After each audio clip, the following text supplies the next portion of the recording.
Dans le processus de produire la version finale du plan national de développement sanitaire que le ministère de la Santé a tenu du lundi 10 au vendredi 14 juin 2024 à Kinshasa, un atelier de finalisation du PNDES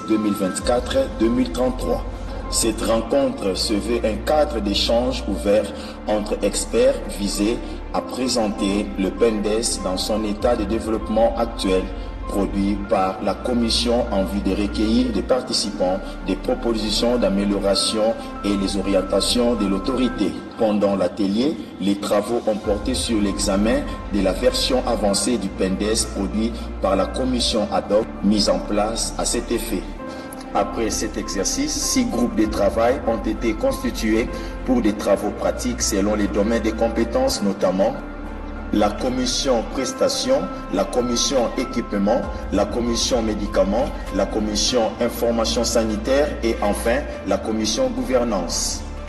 Pour produire la version finale, les participants sous la coordination du secrétariat général ont travaillé sur la mise en cohérence et l'harmonisation du PNDES en prenant en considération la vision du chef pour la couverture santé universelle, la politique de développement PNDES 2023-2027. En plus, le PNDES devra aussi prendre en compte l'actuelle configuration du ministère de la Santé dans le nouveau gouvernement de la République qui inclut la prévoyance sociale. Au sortir de 5 jours de travaux intenses, les participants se sont accordés sur les cadres problématiques du PNDES.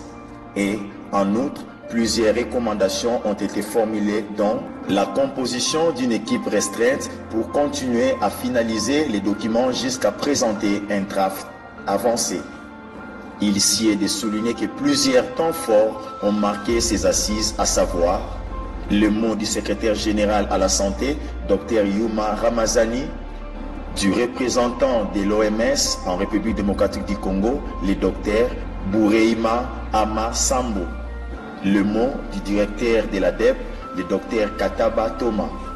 la présentation introductive des travaux par les gestionnaires de projets financés par l'Union européenne, le Dr Sylvie Ahadi et tant d'autres. De santé publique, de l'hygiène et de la prévoyance sociale.